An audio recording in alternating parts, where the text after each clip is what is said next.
Hello दोस्तों, कैसे हैं आप। आइए बात करते हैं आज देश भर की तमाम बड़ी खबरें, मुख्य समाचार और हेडलाइंस न्यूज के अपडेट को। लेकिन आज की सबसे बड़ी दुख भरी खबर ये है दोस्तों कि हमारे बॉलीवुड के महानायक अमिताभ बच्चन जी भी चीनी वायरस से पॉजिटिव निकले हैं। जी हाँ, उनको कोरोना हो चुका है। उनके परिवार के बाकी सदस्यों का भी टेस्ट कराया गया। रिपोर्ट में आपको आगे पूरी बड़ी खबर विस्तार से बताऊंगा। इसके अलावा दोस्तों इस वीडियो में जानेंगे आज प्रधानमंत्री नरेंद्र मोदी जी की तरफ से कुछ बड़ी घोषणाएं और बड़े ऐलान है। साथ ही छात्र छात्राओं के लिए भी बहुत ही इंपॉर्टेंट खबर है। एग्जाम यानी कि परीक्षा को लेकर और रिजल्ट को लेकर भी कुछ अपडेट आपको बताएंगे। भारतीय रेलवे की तरफ से भी खबर है। SBI बैंक में अगर आपका खाता तो भी एक इंपॉर्टेंट अपडेट है। साथ ही जानेंगे आज के ताजा मौसम समाचार भी, और साथ ही आपको एक बड़ी खबर, बिग ब्रेकिंग न्यूज अपडेट ये भी बताएंगे कि क्या 13 जुलाई से पूरे देश में वापस लॉकडाउन लगने वाला है। मीडिया में इस तरह की रिपोर्ट चले, इसकी पड़ताल जांच पूरी सच्चाई आपको बताएंगे। एक एक करके सभी अपडेट्स आपको बताएंगे। बिल्कुल बने रहेगा हमारे साथ इस वीडियो में और एकदम पूरा लास्ट तक जरूर देखिएगा। बिना टाइम वेस्ट किए आपको ले चलते हैं सबसे पहले अपडेट में, जहां देख पा रहे कि चीनी वायरस की पॉलिसी को मंजूरी मिल चुकी है। 5 लाख रुपए तक का इलाज कवर होगा इसमें। जी हाँ दोस्तों, इरडा जो है ना, उसने 29 कंपनियों को चीनी वायरस कवच की बीमा पॉलिसी बनाने की मंजूरी दे दी है। देश में लगातार इस वायरस के मामले बढ़ रहे हैं और इसी बीच इरडा ने यानी कि भारतीय बीमा विनियामक एवं विकास प्राधिकरण इरडा जो है ना, उसने मंजूरी दे दी है। 50,000 से लेकर 5 लाख रुपए तक का बीमा कवर होगा। कौन कौन सी कंपनियों को मंजूरी मिली थी, इनमें कुछ नाम लिस्ट आप देख सकते हैं। कई सारी प्राइवेट और गवर्नमेंट कंपनियां हैं। Oriental insurance, national insurance, SBI general insurance, ICICI Lombard, HDFC Ergo, भारतीय एक्सा और टाटा AIG वगैरह वगैरह ये कंपनियां शामिल हैं। इस इंश्योरेंस कवर के बारे में कुछ खास इंपोर्टेंट बातें भी आप स्क्रीन पर देख सकते हैं कि इलाज में, अस्पताल के दौरान भर्ती में होने का चिकित्सा खर्च का वहन भी आपको बीमा के रूप में मिलेगा। पॉलिसी में घरों में जो 14 दिन क्वारंटीन रहेगा ना, उसका खर्चा भी शामिल होगा। इसके अलावा आयुर्वेद, होम्योपैथ समेत दूसरे इलाज के विकल्प में भी पॉलिसी के दायरे में आएंगे। तो ये इरडा की तरफ से अपडेट है। साथ ही खबर है दोस्तों की प्रधानमंत्री नरेंद्र मोदी 26 जुलाई को देश के लोगों से मन की बात करेंगे और इसको लेकर उन्होंने सुझाव भी मांगे हैं। आप भी चाहते दोस्तों कि मन की बात कार्यक्रम में कुछ खास बात हो, कोई खास मुद्दा विचार विमर्श किया जाए, तो आप अपनी राय भी दे सकते हैं PM मोदी को खुद को। इसके लिए गवर्नमेंट का ऑफिशियल लिंक भी तब बनाया गया है। वो लिंक मैं आपको इस वीडियो के नीचे दिए जा रहा हूँ, जहाँ आप अपनी ओपिनियन शेयर कर सकते हैं, आप अपने आइडियाज शेयर कर सकते हैं। तो ऐसे में दोस्तों 26 जून से पहले आप इस लिंक पे क्लिक करके अपने विचार बता सकते हैं जो PM मोदी जी के द्वारा मन की बात कार्यक्रम में आप शेयर करना चाहते हैं। इसके अलावा ये नंबर है, इस पर भी फोन करके रिकॉर्ड करें अपना मैसेज, और नमो ऐप के जरिए भी आप अपना सुझाव दे सकते हैं। तो इस तरह से दोस्तों 26 जुलाई की मन की बात के लिए आप ये शेयर कर सकते हैं। चलिए साथ ही अपडेट है, भारत के लिए बड़े ही गौरव की बात है दोस्तों की बाघों की गिनती में भारत ने गिनीज वर्ल्ड रिकॉर्ड बनाया है। और साथ ही अच्छी बात ये भी है कि बाघों की आबादी भी बढ़ी है। जी हाँ, भारत ने बाघों की गणना के अंदर एक नया Guinness book of world record तैयार किया है। ये गणना साल 2018 में हुई थी।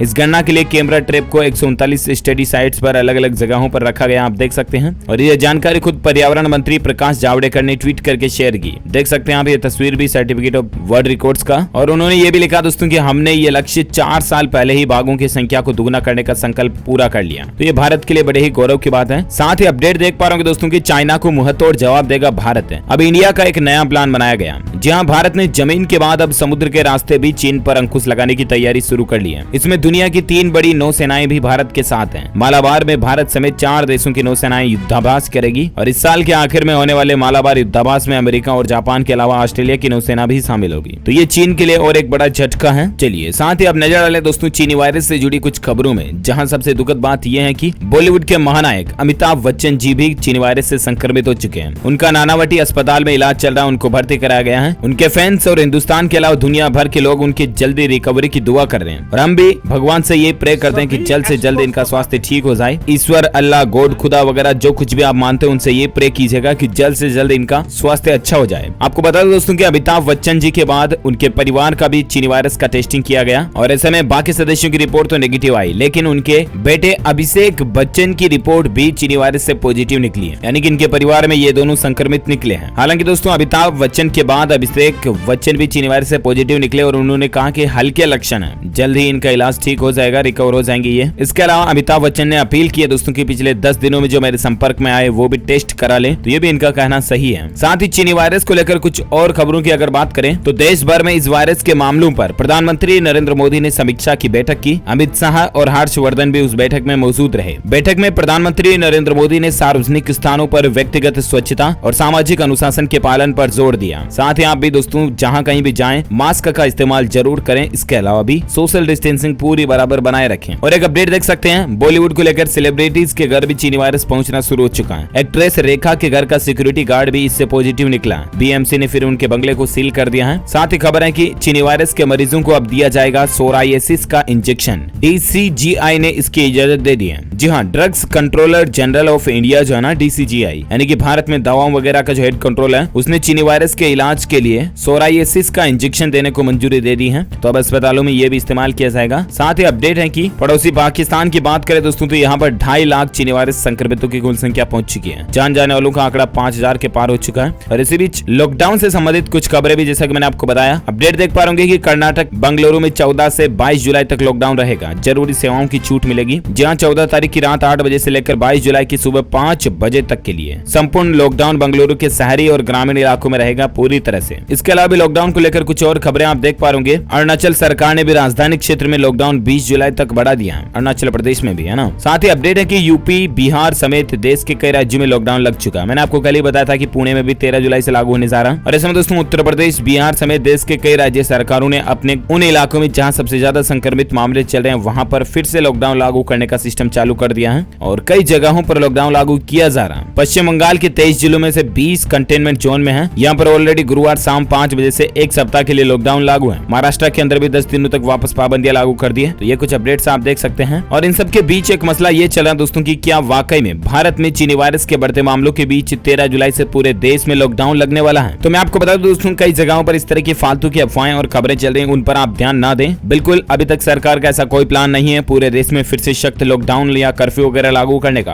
कुछ जगहों पर राज्य सरकारों की तरफ से जरूर लगाए जा रहे हैं, लेकिन फिलहाल पूरे देश में ऐसा कोई भी मसला नहीं चल रहा। तो आप इन खबरों पर ध्यान ना दें। TLS न्यूज के ऊपर जो भी मैं अपडेट आपको बताता हूँ ना, बिल्कुल ऑथेंटिक न्यूज होती है। 100% एक्यूरेसी के साथ बताने की कोशिश करते हैं हम आपको, इसीलिए ध्यान दीजिएगा। बाकी फालतू खबरों पर कभी ट्रस्ट ना करें, है ना। चलिए अगले अपडेट में बात करें चीनी वायरस के भारत में आंकड़ों की। जी हाँ, तो कुल जान जाने वाले लोगों की संख्या 22,687 से भी ऊपर पहुंच चुकी है। वहीं टोटल संक्रमित पिछले 24 घंटों के दौरान तकरीबन 28,000 नए संक्रमित मामले देखे गए। इससे भी ज्यादा है संख्या। और 8,50,000 8.5 लाख से ऊपर पहुंच चुकी है भारत में टोटल संक्रमितों की संख्या, जिसमें 2,91,000 लोग एक्टिव चल रहे हैं यानी कि सक्रिय हैं और जिनका इलाज चल रहा है, जबकि 5,36,000 से भी ज्यादा लोग रिकवर हो चुके हैं। टोटल जान जाने वाले लोगों की संख्या 22,687 से भी ऊपर पहुंच चुकी है। तो ये चीनी वायरस को लेकर अभी तक का जो ताजा अपडेटेड आंकड़ा चल रहा है ये है। साथ ही एक और खबर देख सकते हैं कि पूर्व क्रिकेटर और उत्तर प्रदेश के मंत्री चेतन चौहान भी चीनी वायरस के पॉजिटिव पाए गए। नागालैंड में 31 और बेंगलुरु में 22 जुलाई तक वापस लॉकडाउन बढ़ चुका है। देश में 8.5 लाख से ऊपर केस हो चुके हैं। तो यही अपडेट है जो मैं आपको बता रहा हूँ। कुछ एजुकेशनल खबरें भी मैं आपको बताऊंगा एग्जाम रद्द होने को लेकर आगे, लेकिन फिलहाल इस वक्त मैं आपको थोड़ा एंटरटेनमेंट के लिए बताता हूँ। देख पा रहे कि पेड़ से पत्ते खाने के लिए बकरी ने कैसी हरकत की। वीडियो देखिए आप, इस वीडियो से कितना मोटिवेशन मिलता है। देखिए जरा, आपकी एक बकरी भी कितना दिमाग लगा सकती है। ये पेड़ के पत्ते खाने के लिए भैंस के ऊपर चढ़ती है और फिर अपनी 2 टांगे पेड़ पर रख करके पत्ते खाती है आराम से। हौसला देखिए इसका भी। जरूर हमें कुछ मोटिवेशन लेना चाहिए इससे। चलिए अब बात करें कुछ टेक न्यूज की। तो आप देख पा रहे कि इंडियन ब्रांड बोट ने लॉन्च किया अपना पहला स्मार्ट बैंड।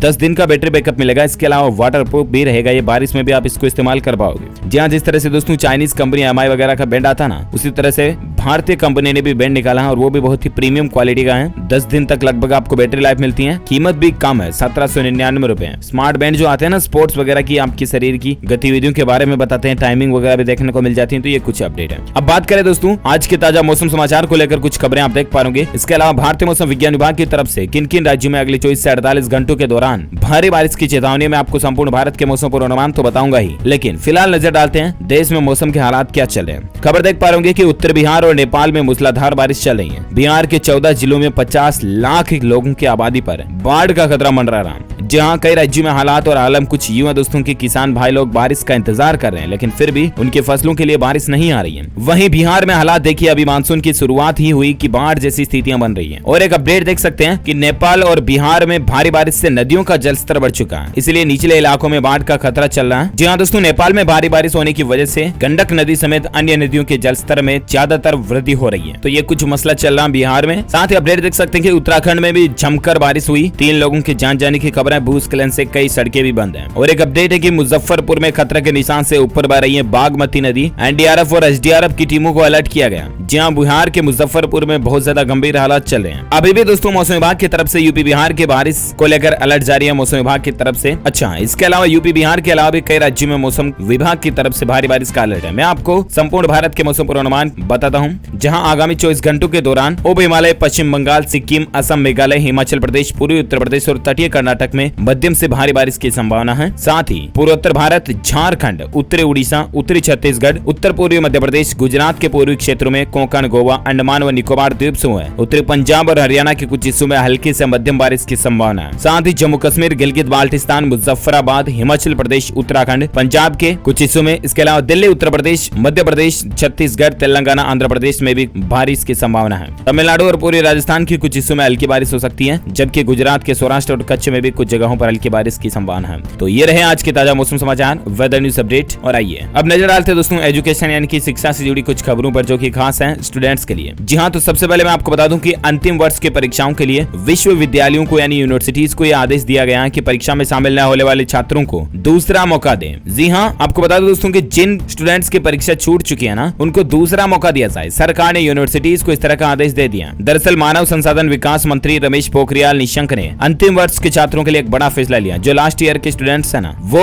अगर किसी भी कारणवश परीक्षा में शामिल नहीं हो पाए तो उनको दूसरा मौका दिया जाएगा, क्योंकि देश में चीनी वायरस और महामारी जैसा मसला चल रहा है, इसलिए सरकार की तरफ से यह फैसला लिया गया। अच्छी बात है ना। अच्छा, इसके अलावा दोस्तों दिल्ली सरकार के अंतर्गत आने वाली सभी यूनिवर्सिटीज की परीक्षाएं रद्द कर दी हैं। चीनी वायरस की वजह से यह फैसला भी लिया गया। दिल्ली के मुख्यमंत्री अरविंद केजरीवाल जी ने कल इस संदर्भ में प्रधानमंत्री नरेंद्र मोदी को एक पत्र भी लिखा था। और इसके बाद दोस्तों राजधानी दिल्ली में सरकार ने बड़ा फैसला लेते हुए दिल्ली के अंदर आने वाली जितने भी विश्वविद्यालय यानी यूनिवर्सिटी वगैरह जो है ना, कॉलेजेस, उनकी परीक्षाओं को रद्द कर दिया। मनीष सिसोदिया ने भी बताया कि इसमें अंतिम वर्ष की परीक्षाएं भी शामिल है। छात्रों को डिग्री उनके पूर्व वर्ष के नंबरों के आधार पर अंक वगैरह दिए जाएंगे, डिग्री वगैरह दी जाएगी। ठीक है ना। अच्छा, एजुकेशन से लेकर और एक खबर देख सकते हैं कि पंजाब में भी शेष बची हुई परीक्षाओं को रद्द कर दिया। अब बस रिजल्ट की तैयारी चल रही है। और एक अपडेट देख सकते हैं सीबीएसई को लेकर भी है। 10वीं और 12वीं के स्टूडेंट्स को इस तरह से मिलेगी डिजिटल मार्क शीट। जी हाँ दोस्तों, central board of secondary education यानी कि सीबीएसई जो है ना, उसके 10वीं और 12वीं के नतीजे कभी भी आ सकते हैं। हालांकि बीच में खबरें चल रही हैं कि 15 जुलाई तक रिजल्ट आने की संभावना है, लेकिन फिलहाल इस तरह का कोई ऑफिशियल अपडेट नहीं है। ठीक है ना। लेकिन दोस्तों इस बार सीबीएसई जो है ना, अपने छात्रों को digital mark sheet online download करने के लिए देगा, जिसको आप सीबीएसई डिजिलॉकर या उमंग ऐप सहित कई सारे